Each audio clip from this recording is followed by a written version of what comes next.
Hey y'all, this is Frank Latte here. This is part 2. Part 1 will be somewhere either up here or up here with our conversation with Vickey on how to get 1 million views on YouTube.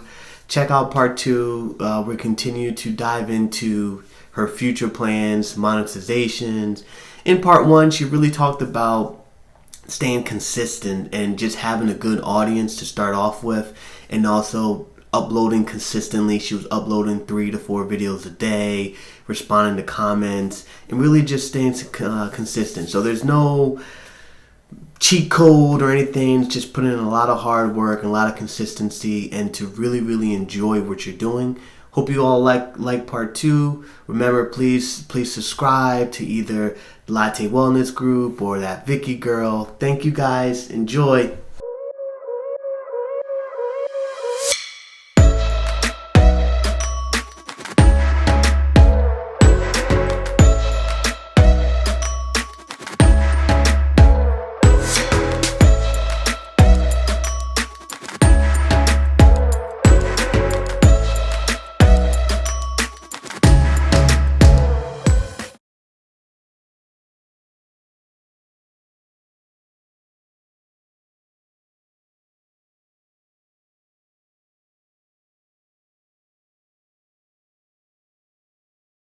All right. Okay. All right. So do more original content. Yes. Work on the copywriting.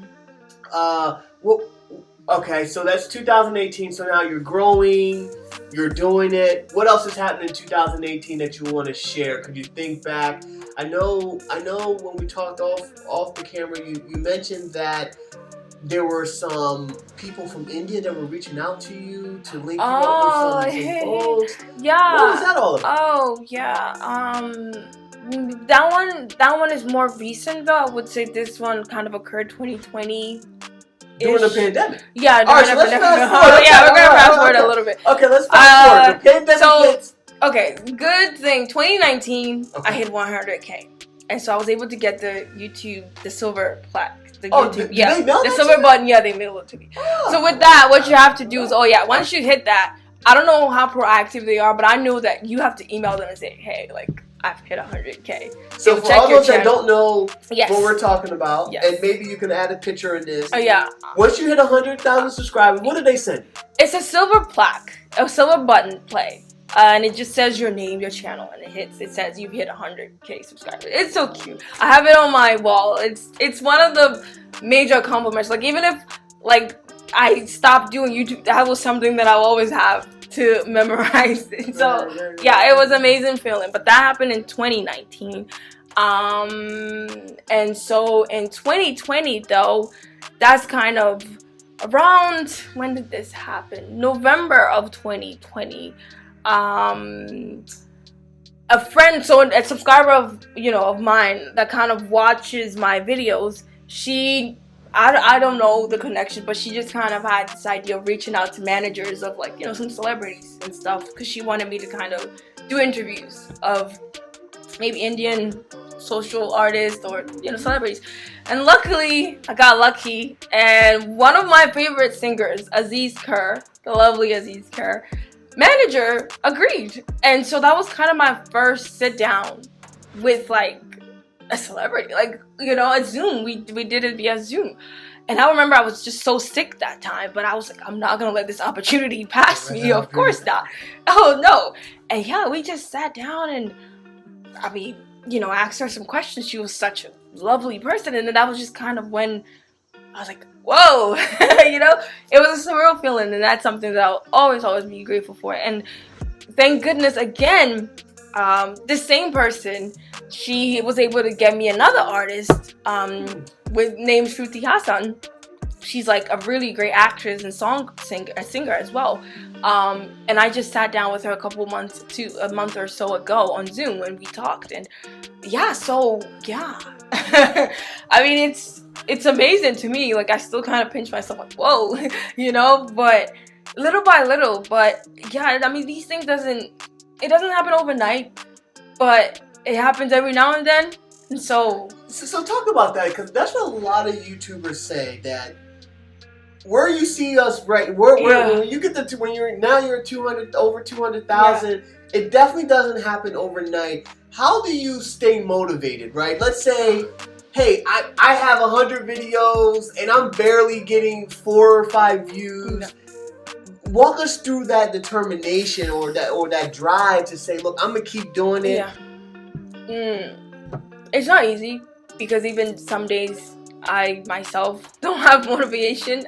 Motivation at all. Some days there'll be videos I react to that get lower views, and I'm just like, okay, let me break a little, pause a little. But what I've realized is that you always have an audience somehow.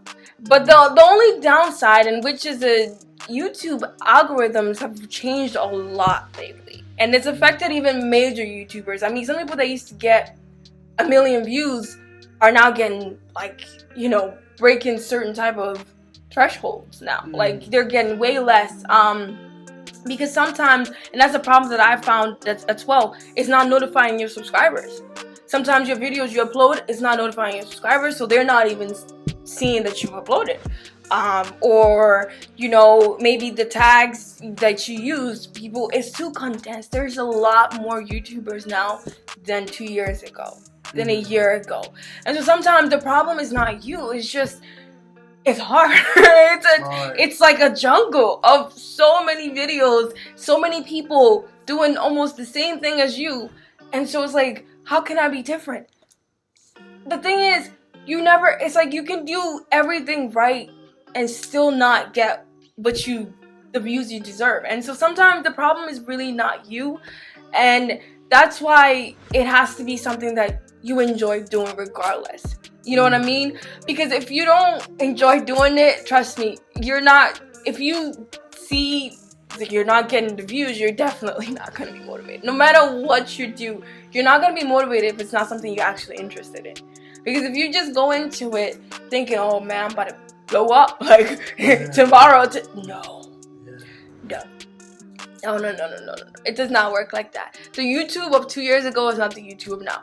The YouTube that many people would post random videos and it would get like 100K in like 2 months is not the same YouTube now.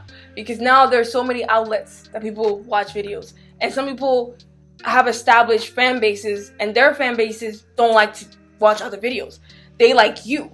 And so they will watch only your videos. And so, it's a condensed market.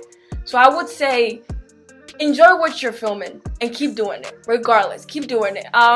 This is a tip that you don't have to use, and I myself low-key hate it, but if you're gonna address that particular topic, do it. They call it clickbait, which is when even popular YouTubers do it now, where like if they're doing a prank video, they'll kind of make it exaggerated. They'll be like, I dragged so and so out of the car. Like, to make it controversial, people will click on the video. It's about clicks now. So if your video has that clickbait or that thumbnail that's interesting, people will click on it. So that's a definitely marketing tactic that a lot of people are using. But like I said, it's best, you can still use clickbait and be authentic. If you're gonna address a particular subject, you can still use clickbait and use that as the headline so that people will still click it and still, watch your videos. Oh yeah, like there's nothing wrong with it. It's just that when you lie, that's when people hate it. But that's definitely a marketing technique that I would advise any newcomer to use, because it works. People will click on it if they want. And tags. Also tags. The type of videos you use, I don't know, when you're uploading the video, it tells you what type of video you're doing. Entertainment or people, blogs, there's always options. Tags are also a good way for people to find your videos. Tagging it. Like, if you're doing mental health, hashtag mental. There's, in anything, you want awareness. If you're spreading awareness, tags nowadays is kind of like the holy grail of anything. So, yeah, tags, marketing, clickbait, all of that is good to use. I say use them. Use them. Okay, all right. So here, so walk us through after you reached 100,000 subscribers. Then what was the strategy that you used to reach the next 100,000 subscribers? I wish I could tell you. I honestly do not know. But I think consistency, maybe. Were you still posting 3 to 4? I was still posting a lot of videos. So after you, even after you reached 100,000, you were about 3 to 4 a day. Yeah, that's almost how I do it in general. Because I tend to film a lot because I like to film a lot. And when I film, I like to edit them on the spot. And so it's a me thing where technically there was an advice I got from some subscribers that said, don't do that actually, because they feel like if I post it all in one day, then if I go like maybe 2 days without posting, like they wanted it, kind of spread out so that they can catch up.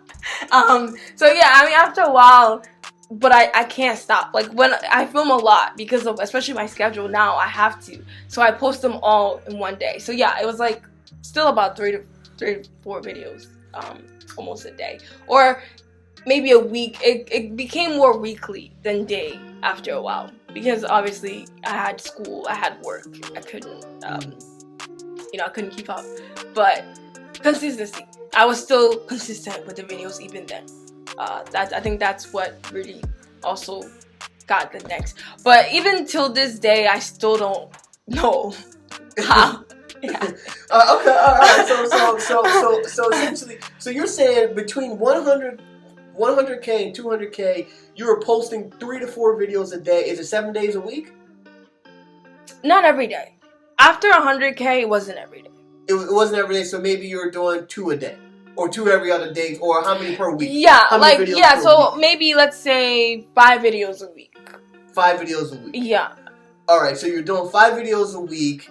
Were you're doing the hashtags? Mm-hmm. Did you see the viewers growing? I mean, were your views, or was it kind of like leveling off? On and off. Because by this time, like I said, there's more influx of reactors now. Gotcha. And that's just kind of how it works with anything. There's more influx so now there's it's like a company, and now there are many different sources people can go to watch reaction videos now.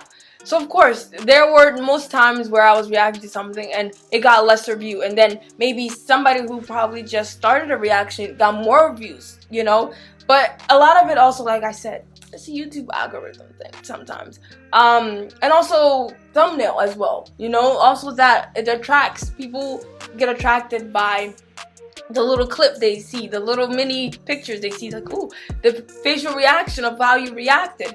That contributes a lot. And also, if the video is popular and people actually care for it, then that's kind of how your views will also grow. So yeah, it's on and off. The thing with reaction, it was on and off for me. It was on and off in the sense where some days you get good views, other days it's more stagnant. You know what I mean? And for the viewers out there, like when we say stagnant, what we're talking about, only 1,000 views.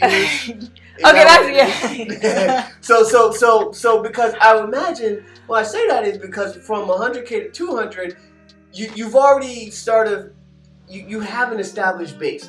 Because that's a lot of subscribers. I mean, I know some YouTubers right now that don't even have over 200. It is, and it's amazing to me because I think the thing with reaction videos, and this is my opinion, I don't have any theory about it, is that sometimes people tend to react based on one video that you did, right? And maybe that one video was a specific artist that you reacted to, right? And they like that artist. And then they may just never watch any of your other videos that you post. That's the downside to it. So that's where you see the on and off in views, where you will see that this person has a lot of subscribers, but not all of them are watching it, because I might react to something that maybe 20 of my subscribers don't care for, so they're not gonna watch. And so maybe the 1,000 or 500 that do care will watch. So that's where the views come into play. And I think I've come to terms with it where I get it now, where it doesn't bother me as much anymore, because I look at it like there's always going to be, out of that 100K, there's at least 1K or so that are loyal, that will watch regardless what you react to. That's for sure. Gotcha. And then there are those that are just casual subscribers that are just there. They're not gonna leave, but they're there, and they will, if you manage to react to maybe another video they like, they will watch. Okay. So that's kind of how the world. So sometimes I don't let the amount of subscribers sway me because, like I said, some people are really casual subscribers. Gotcha. Okay. Where they're subscribed to you, but they're really waiting for you to maybe react to a specific video before they will watch again. Okay. Exactly. So that's where you see that kind of disconnect in terms of reaction videos with the amount of subscribers you get. It's a bit different compared to if I started a beauty channel, specific content centered. Yeah, it's a bit different. It's a bit different. Okay. All right. So now, any other things that happened between that 100 to 200K video? I mean, subscribers that you want to talk about? We talked about you getting interviews with more celebs. Mm-hmm. I mean, what does the future hold? Like, why not reach out to her and try to get more celebs? Yeah. Why not try to, go in that realm and really? The problem is, honestly, the problem is me. The problem is me in the sense of, I mean, I have a full-time job now, right? Okay. You gotta pay the bills. I gotta pay YouTube the bills. YouTube is not paying the bills. I work, every day of the week. Weekends are usually, I guess the times that I'm more free. And even then, sometimes I do things on weekends, like, family and events. So my time right now is not on my side as much as it used to be before. In the sense of, now, I don't want to... And it's so hard for me because I still love this thing, but I don't want to add too much responsibility on my plate and not fulfill them.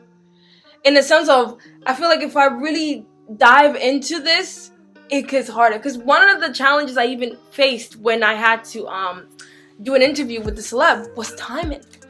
I was working at the time, and it's India. It's like 10 hours, and so she's up at 10 p.m. I'm 12 p.m. I'm at work, and so I mean, it was like, how am I gonna do this? And so we had to reschedule.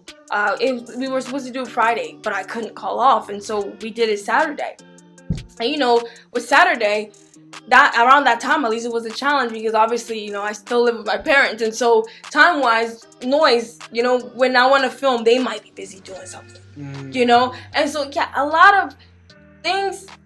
Free time that I used to have has now been kind of challenged into my weekends or my free time, but then my weekend is when everybody else is home. And so now it's like getting away with filming, editing. So time has been one of the deciding factor in why I've been a bit slow as of now in terms of my videos. Gotcha. Yeah, it's not easy. Yeah, and so sometimes, I get what you mean as far as reaching out for more celebrities, but imagine if I have like 5 celebrities to interview, how am I, with my time at work, how am I going to do, and thinking of the time factor, when I'm free at like 4 p.m., they're asleep, so if I ever wanted to really dive into doing interviews, it would have to be a sacrifice of my time, in the sense where I'd have to either dedicate the weekend solely for that or part-time somehow. I don't know. But it's not something, it's still something that I'm just in the little dabble in the water with right now. Okay. So this is very, very interesting because we were talking about this last week so essentially it seems like you're very, very passionate about this. Oh, yeah. You're very, very passionate about it, but the other side, I think that the audience doesn't see, and this is what I've seen from a lot of YouTubers itself, is YouTube burnout. Oh my gosh, yes. And the amount of effort it really takes to make a YouTube video, YouTube production. All right, so as I was mentioning, we talked about now we'll move into essentially the next steps, right? So you have your fan base, you have a loyal following, and my question was, okay, why not blow it up? Why not get mad? Why not get more interviews? Why not really jump into it? Yeah. And you were saying that essentially the time zone difference, because 10-hour difference, and you're working full time right now, and YouTube is really you're not making money like other YouTubers where you're not monetizing from this. Any thoughts on how to do the monetization? Like how, did you have any thoughts on how you could, through advertising, through other like Indian companies, or like, because now what I'm seeing is YouTubers aren't actually relying on the money from YouTube. YouTubers are getting other big YouTubers to advertise on them. So they're getting people to say, hey, look, promote this product or promote this thing. Have you thought about that, or any thoughts about that? Oh, yeah, absolutely. I think there was a time where an opportunity arose like that, but once again, a lot of these things, you're looking at it's something that once you gear into, you either about to be a full-time YouTuber or you can't. Because the thing with doing that, as far as with companies, they want you to film videos, specific type of videos, specific time that they want to post it by. And so imagine that you're working and you have to get a video into maybe the particular company that you're using as your advertising platform, a video at like Monday at 6 p.m. You're off work, you're in traffic. I mean, it's a lot of them tend to be full-time. One thing I've noticed with the reactors that have blown up, that are doing so much more, they've all switched to full-time YouTube. And that's something that I haven't done. And that's something I always have to tell my fans. I'm not a full-time YouTuber yet. I'm not yet. And so in order to get that time, you gotta lose some to win some.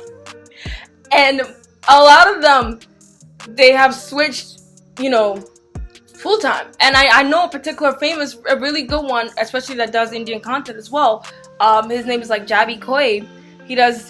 He got to a point where he's able to talk to some of the music companies now, and so if they're having a trailer release, they'll be like, hey, can you react to this for me? Yeah.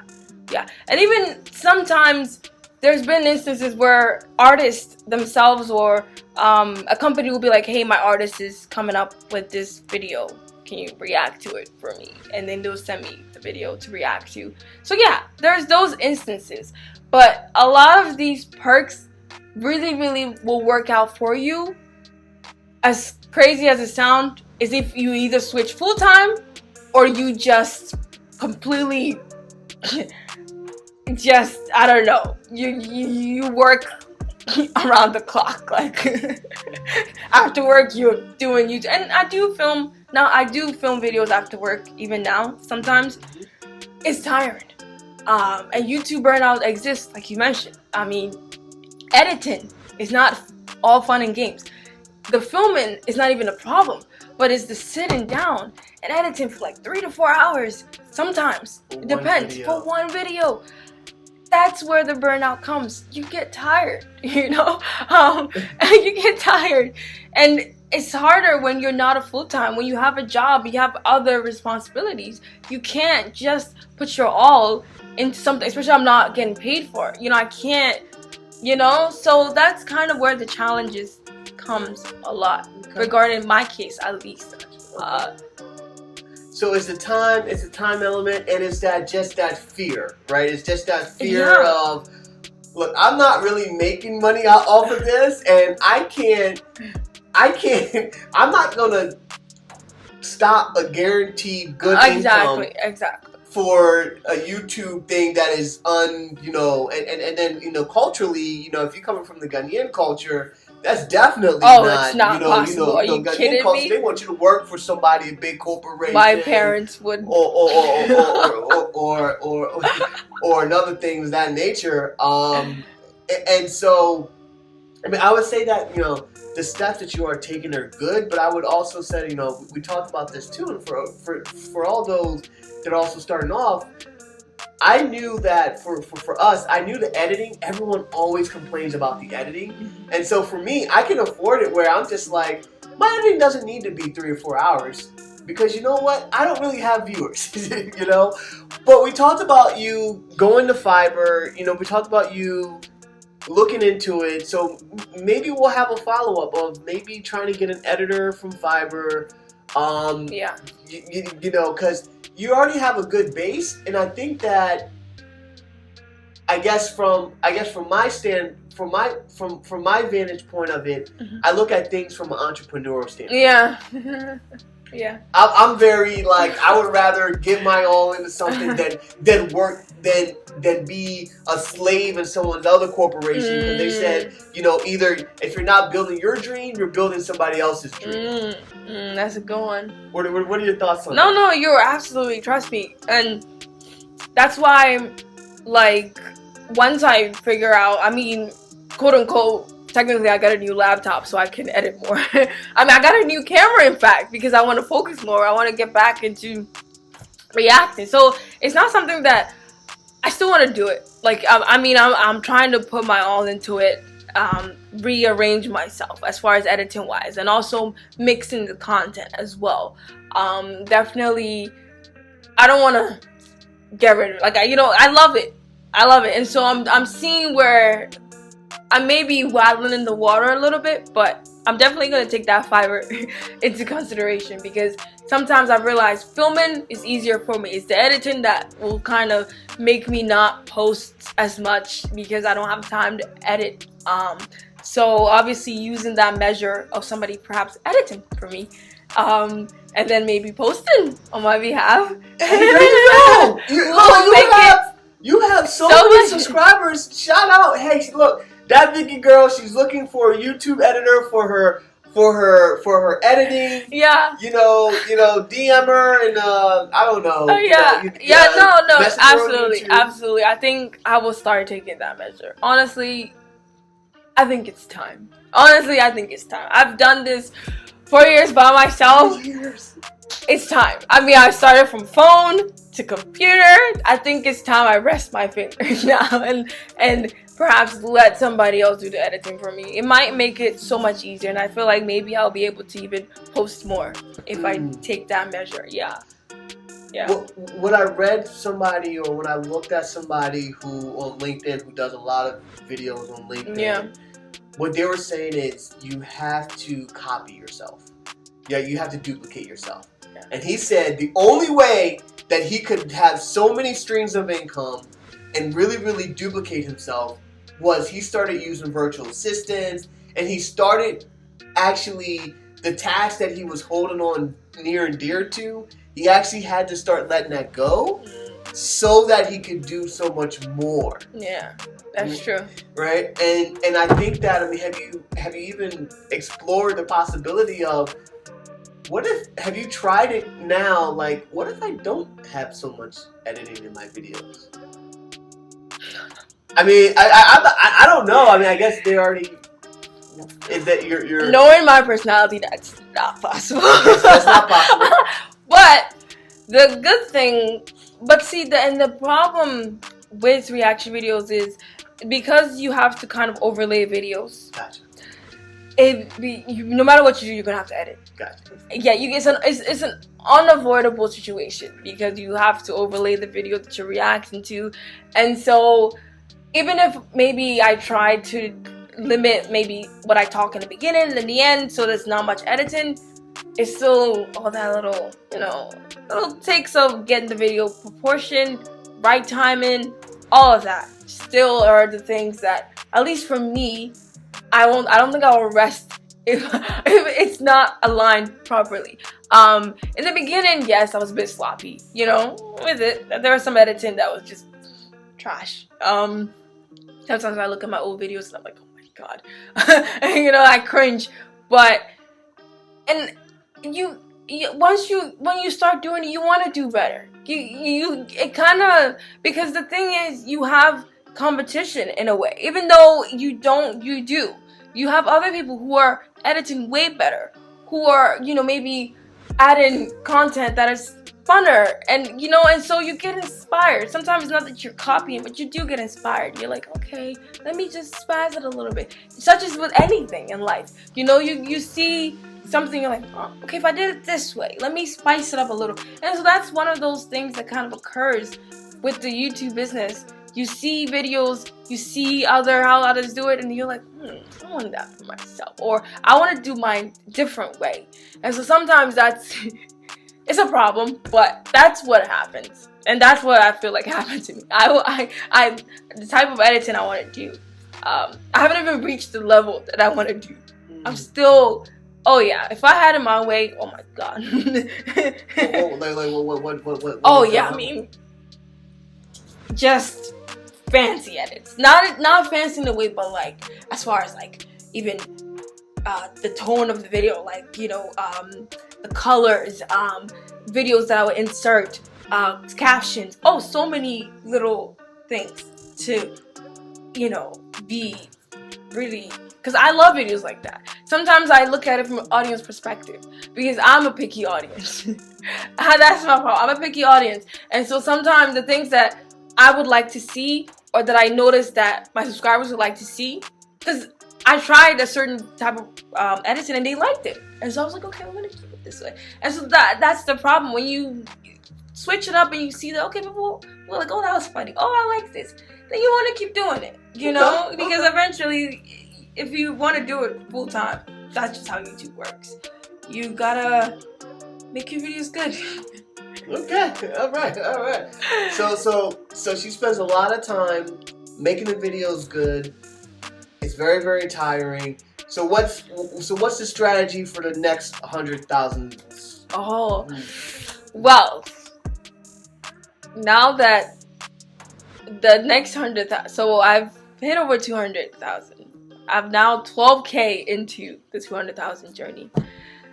Now to get to 300,000, I have to go back to the old Vickey, where I have to be posting consistency, posting, doing what the audience wants, reacting to things as soon as it drops. Oh yes, and that's why I was saying it's a challenge, but if I set my mind to it, did it? Okay, I thought it. Okay, yeah, it's a challenge, but I want to try it. I've been feeling motivated lately, and a part of me is like, okay, Vickey, let's do this again. So I do want to. It's a challenge. I want to get to the next 100K again, and I realized that that's gonna have to be, like you said, posting a lot more, maybe doing more interviews with celebrities. Oh yeah, it's a challenge, and that's a challenge that I am preparing myself for, because there's gonna be days where I'm gonna be running on coffee like crazy, but I'm gonna ease into it little by little and try to pick up that fraction again. Okay. Yeah, because now I'm not gonna lie to you.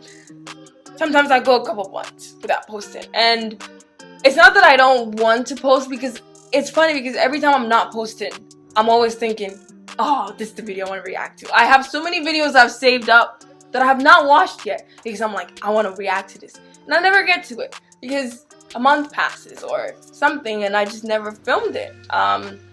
So it's a learning ball for me, and speaking to you and seeing your passion for YouTube again, it's kind of motivating. You're rolling it up.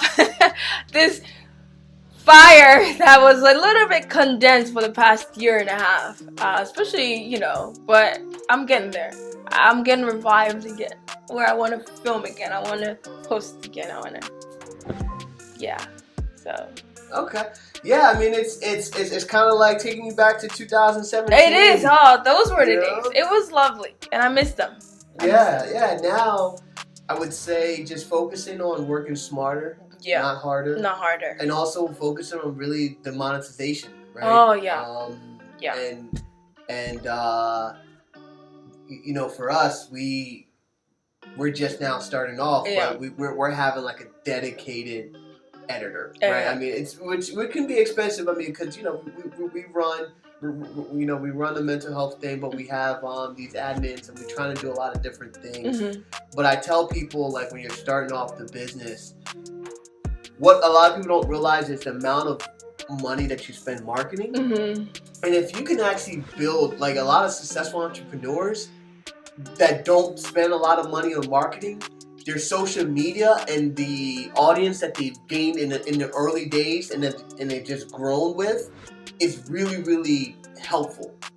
Right? And so when I look at something like you already have like that audience base. You already have the thing where, you know, a guy like me, if I post a video, I would, man, if I get 1K, I'm just like, oh, I made it, you know, 1K views. And so it's just interesting. But I know that, but essentially, you know, from looking at other YouTube channels and from hearing you, it's a consistency, and it's really, YouTube is just, it's a lot of work and a lot of time. It's work. It really is. It's work. It's another form of work. People actually, it's a job for them. Yeah. So some people do it full time completely because it's a job for them. So yeah, completely. Yeah. But like I said, once you get your foot in, you get that monetization going. Oh yeah, it could be a good job. It could be a really, really good job. But it's all about, and you know, where you want to go. At the end of the day, the choice is always yours. You choose whether or not you want to be full-time or part-time, but choose smarter, because sometimes it's not gonna kick off the way you want it to go. And you're definitely gonna invest a lot of money in yourself as it goes on. Because even if you're just using your phone, you're still gonna have to use a phone that's also kind of good. I mean, the smartphone is still a product that is still expensive, you know. And microphone, lights, everything little by little adds up, and you're gonna find yourself spending money. So you gotta be smart. If you're not making a lot of money when you're starting, please don't just completely quit an income because you're like, I'm gonna go all into YouTube. I mean, hey, that's a choice. But I wouldn't advise that. I would say save up a little bit and use that, maybe your income, to invest in the YouTube before you completely quit. Because a lot of people have had to go back to their day jobs. Yeah, I mean, after a while, sometimes it's not paying that well. Yeah, I mean, so some people have to finesse the YouTube and a regular job. So definitely think wise, think smart. When you're making that decision as well. Okay, excellent. I just want to thank you. Thank you for your time. Thank you for the gems, the knowledge that you've dropped, the lessons learned. It's definitely been a pleasure with ThatVickeyGirl. This is Frank Latte from Latte Wellness, doing our entrepreneur series, you know, talk with a therapist, and I'll let you close us out. Yeah, no, this was amazing. I don't often get to sit down and talk about my channel, but when I do, sometimes it surprises me as well, how much I've done and is doing. So this was a great opportunity. Thank you. I really, you're doing a great thing. Mental health is such a broad topic, and I think that to have somebody, you know, who's passionate about it as you are, let's do it. Oh wow, like, I mean, once you get your foot in, I mean, you're just starting, but just keep doing it. Trust me, 3 views will turn to 5, 10 people will, because I've realized there's still some people that are finding my videos I did back in 2017. I know, and they will comment on it, and I'm like, whoa, this is so long ago, but some people will find them. And so never think, it's the world of internet. Somebody will find it somehow. If it's on there, somebody will find it. So yeah, just keep on doing you, and as long as you love it, you'll get the audience. And if by any chance, if any of my subscribers are watching this, please do comment down below. Subscribe, especially if you're into this whole project, this whole idea of this whole advocating for mental health and living better. Teaching, you know, life goals, life coach advice. Do it. Subscribe, and please support and like this video. And thank you for watching, and it was a pleasure. So thank you, Vicky. Mm-hmm. All right. Bye. Bye.